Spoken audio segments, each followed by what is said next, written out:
오늘 제목이 무엇입니까? 일 잘하는 그리스도인은 단순합니다. 요즘이 휴가철이에요. 그러다 보니까 우리가 일하고 있는 것 조금 떨어질 기회도 있고요. 또 심기일전에서 다시 일에 복귀하기 전에 약간의 휴지기를 갖고 있는 그런 시즌입니다. 과연 일 잘하는 것은 무엇이고 내게 일은 어떤 의미입니까? 그것은 교회 일뿐만이 아니라 직장의 일, 가정의 일, 자녀 관계와의 일, 모든 일들을 망라하는 그러한 일들입니다. 먼저는 일 잘하는 그리스도인 되기 위해서 가장 먼저 우리에게 일 잘함의 모범을 보인 예수 그리스도를 바라봐야 되겠습니다. 성경에 보면 예수님만큼 일 잘하신 분이 없어요. 히브리서 3장 4절부터 6절에 보면 그리스도는 그의 집 맡은 아들로 신실하였다 그래요. 공동 번역은요, 충실하였다 그래요. 이 신실과 충실이 성경 용어로서 하나님 마음에 쏙 드는 일을 했다는 거예요. 일을 잘했다는 탄사입니다. 그런 단어거든요.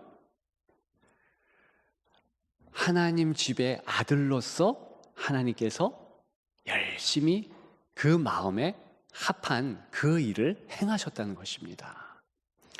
비단 이렇게 성경을 우리가 들춰보지 않아도 상식적으로도 당연히 예수님은 하나님 마음에 쏙 드는 일꾼임에 틀림없겠다 생각할 수 있습니다. 하나님 마음, 아버지의 마음을 누가 가장 알았을까?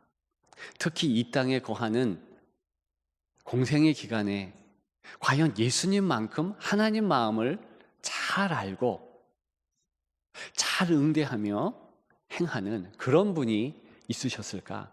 없죠. 단언코 없습니다. 그렇기 때문에 예수 그리스도의 일하는 모습 우리에게는 너무나 중요하겠습니다. 하나님 마음에 꼭 맞는 탁월한 일꾼임에 틀림없습니다. 그런데 그 예수님 일함에 특징이 있어요. 움직이시기 전에 반드시 한 가지 사실을 확인하고 또 확인했다는 것입니다. 무엇일까요? 우리가 그것을 알기 위해서 누가복음 2장 말씀을 좀 살펴보면 좋겠습니다. 예수님께서 이 땅에 오셔서 처음으로 질문한 내용이 누가복음 2장 49절에 나오고 있어요. 특별히 어머니에게 한 질문이죠. 어찌하여 나를 찾으셨나이까? 내가 내 아버지 집에 있어야 될 줄을 알지 못하셨나이까? 왜 이 질문을 예수 그리스도가 하셨습니까? 배경이 있지요. 이렇습니다. 이제 12살이 되신 거예요. 유대인들 12살, 우리 나이로 치면 14살이죠? 그러면 성인입니다. 성인식을 예루살렘으로 가서 해야 되는 거예요. 하나님 앞에 예배를 드리고 번제물을 드리고 이러면서 이제 성인식을 행하는 거죠. 유대인들은 당연히 그 성인식 위에서 친척들, 가족들은 같이 갔을 것입니다. 그리고 전례에 따라 동네 사람들 1년에 한두 번은 반드시 이제 예루살렘으로 올라가야 되기 때문에 그룹을 이루어서 짝을 지어서 그렇게 무리로 올라갔을 것입니다. 성인식을 비롯한 행사를 다 끝냈습니다. 3일길을 갔어요. 돌아보니 아들이 없네요. 다시 예루살렘으로 올라왔습니다. 엄마는 좀 분노했을 수도 있잖아요. 그런데 그런 분노감으로 아들을 대하지 않았다는 것, 그런 것이 이 아들과의 대화 가운데 잘 나타나고 있습니다. 엄마가 먼저 질문을 했지요. 아이야, 어찌하여 우리에게 이렇게 하였느냐? 원문에 보면 왜 이렇게 하였느냐? 왜 이렇게 행했느냐? 그 질문을 한 거예요. 그 다음에 예수께서 금방 여러분들에게 말씀드렸듯이 어찌하여 나를 찾으셨나이까?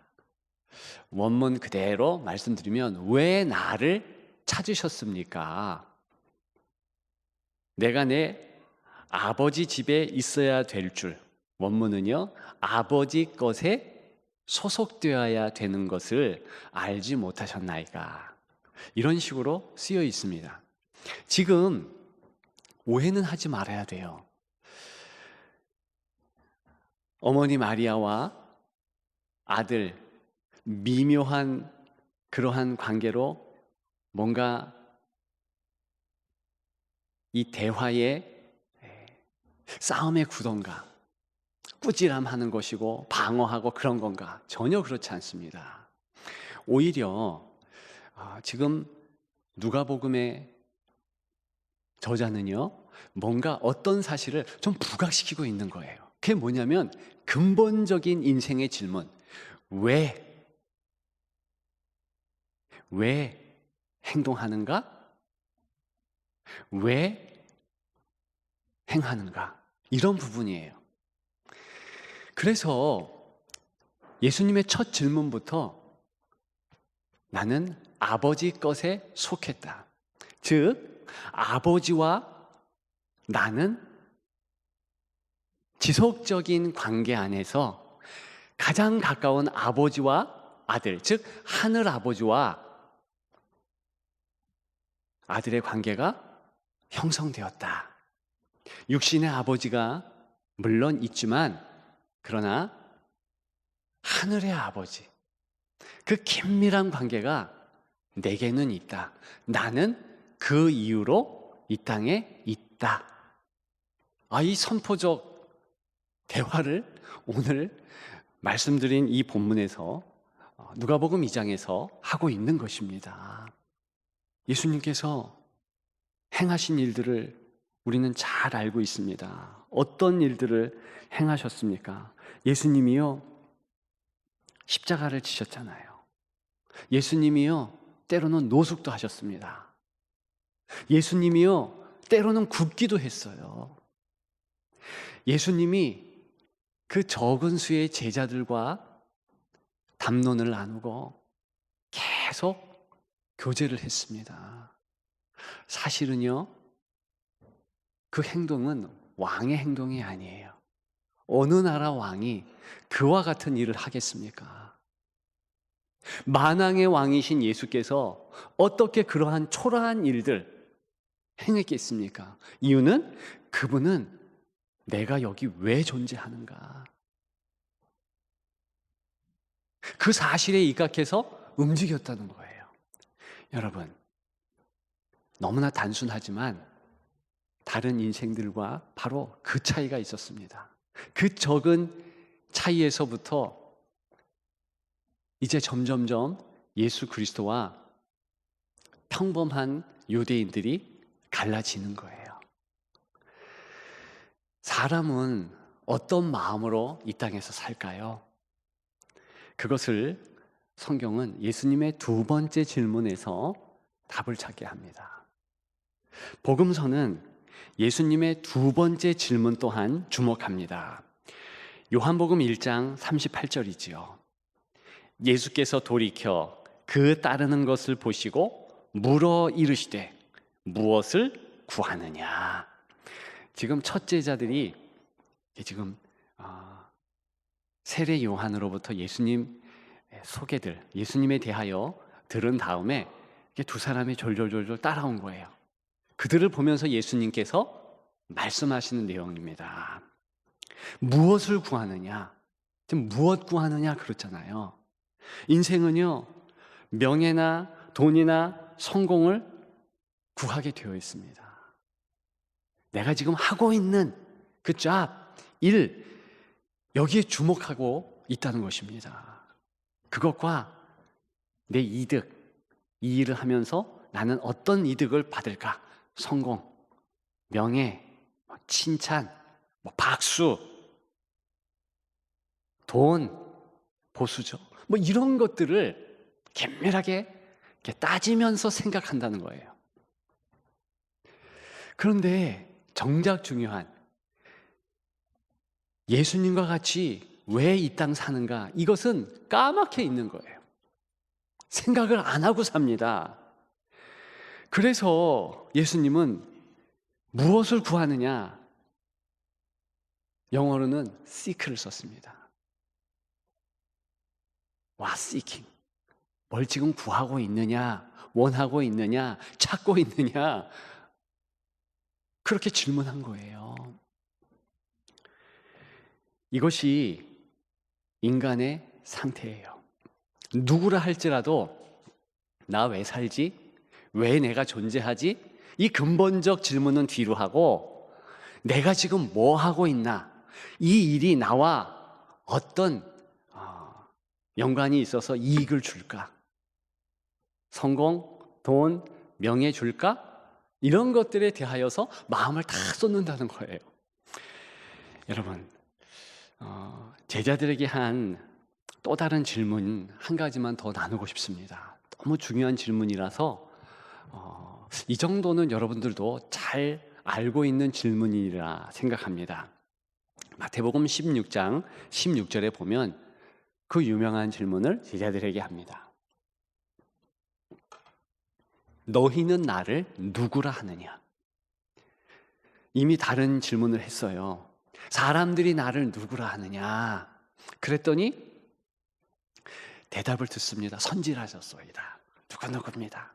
이렇게 대답을 했습니다. 응대를 했어요. 예수님이 가만히 들으시고 약간 미소를 지셨을 것 같아요.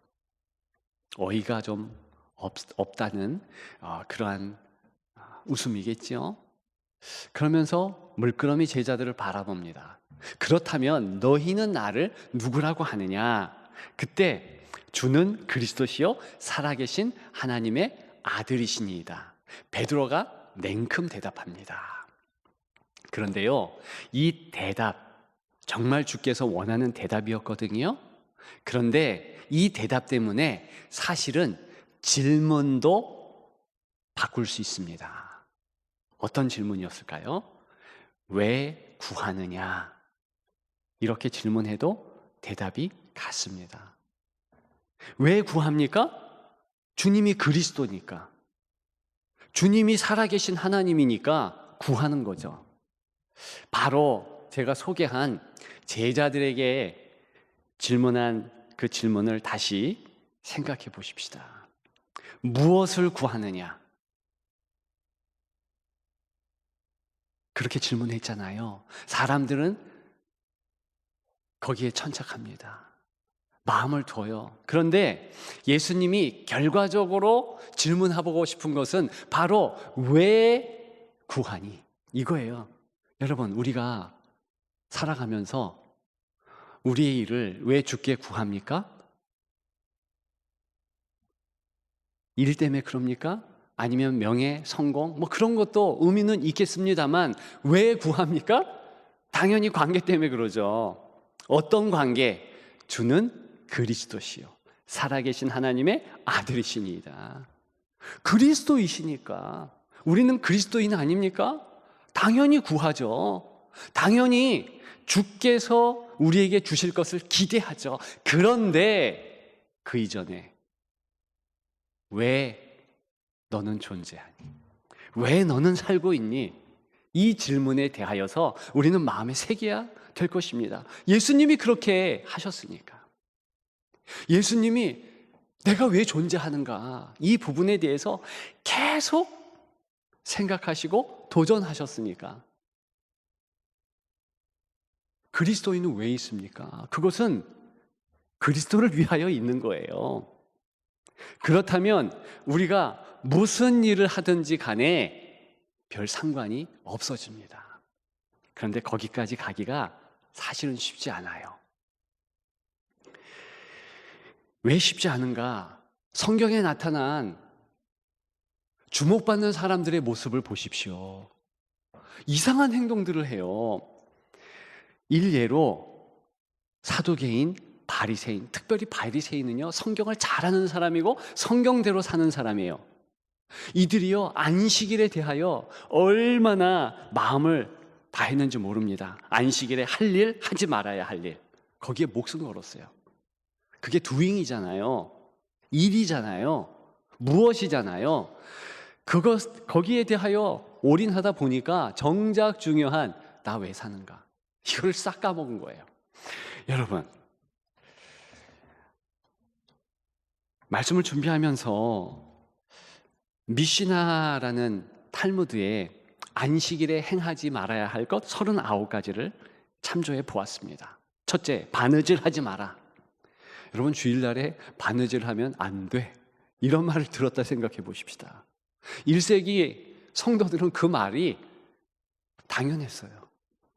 밭 가는 일 하지 말라, 농작물 거두지 말라.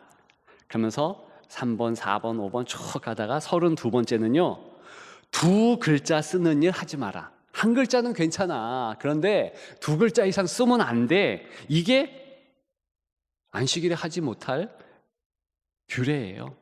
33번은 두 글자 쓰기 위해서 두 글자 지우지 마라. 대단하죠? 38번쯤 가서 망치질 하지 마라. 39번, 물건을 옮기는 일 하지 마라. 물건도 못 옮겨, 주일날에. 안식일에 그렇다는 것입니다. 근데 더 철저한 사람들이 또 있어요. 성경에도 나오죠. 에세딘들을 비롯해서 더 철저하게 율법을 준수하는 분들이 있습니다. 그런 사람들은 아예 또 거기에다가 또 하지 말아야 될 것 붙여놨어요. 그 가운데 한 가지만 말씀드리면 500m 이상 움직여서는 안 된다.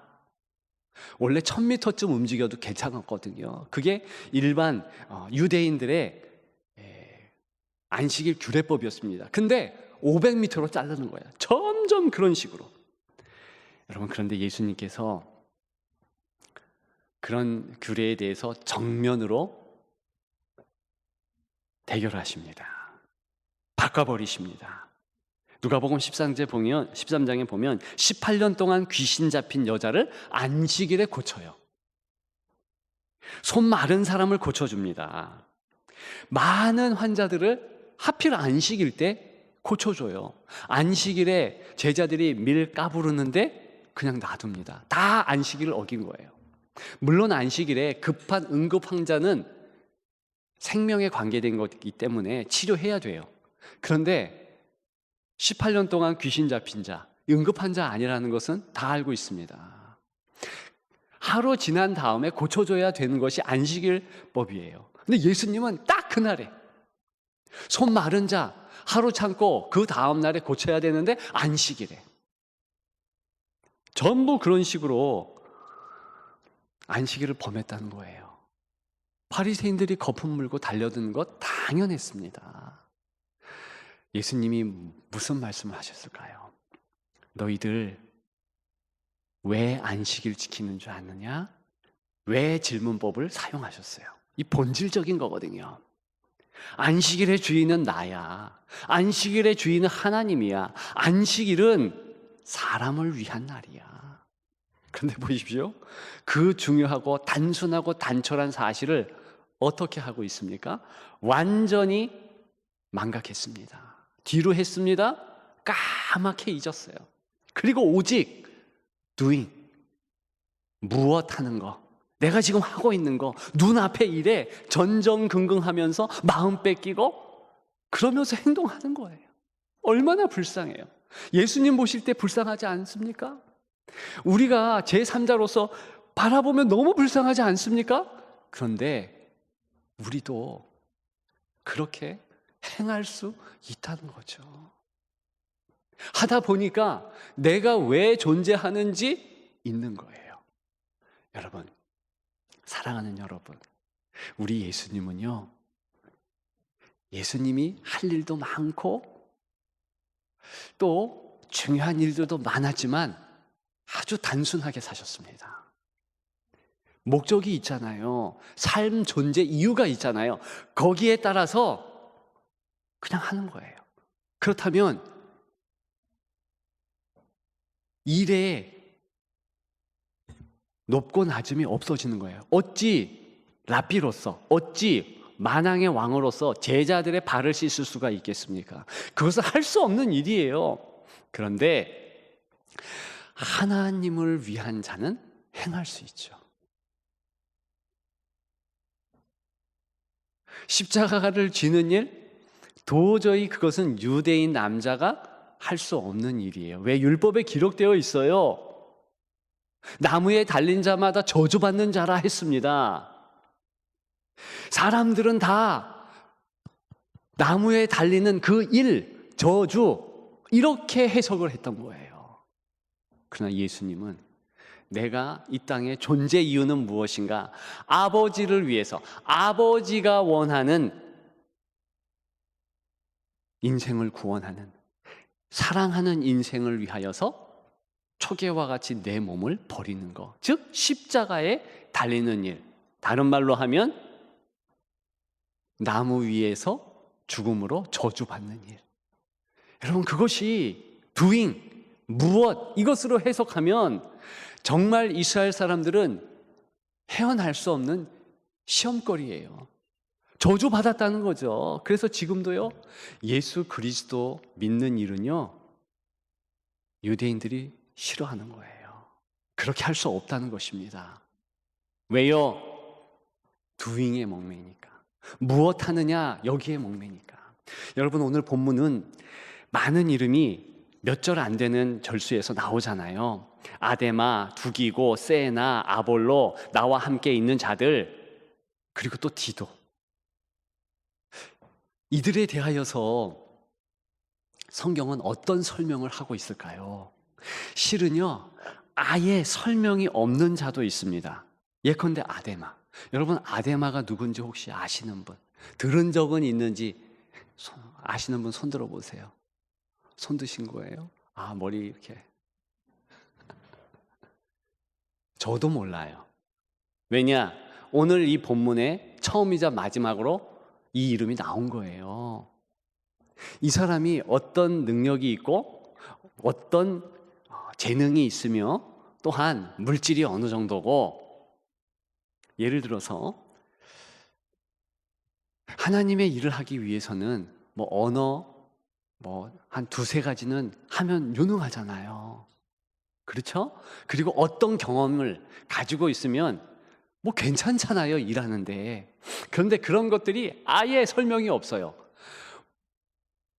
다만 사도 바울이 아데마나 두기고를 네게 보낸다, 디도에게 보낸다, 이렇게만 나와 있습니다.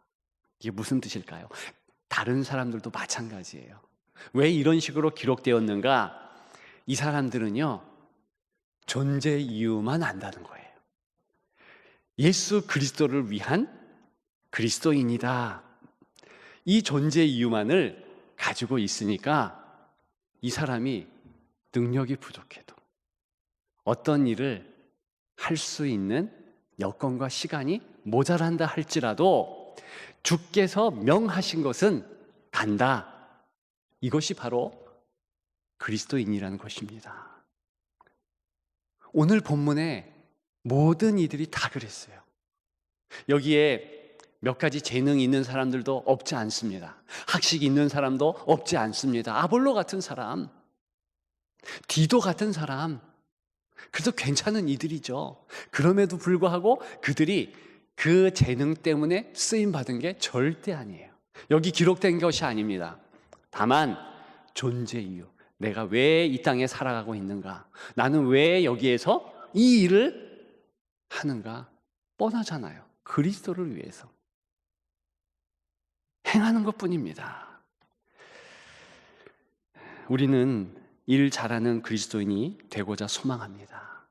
그러면은요, 어떻게 해야 되는가? 왜? 라는 질문으로 시작하십시오. 그러면 우리의 삶이 심플합니다. 단순해집니다. 복잡할 것이 없어요.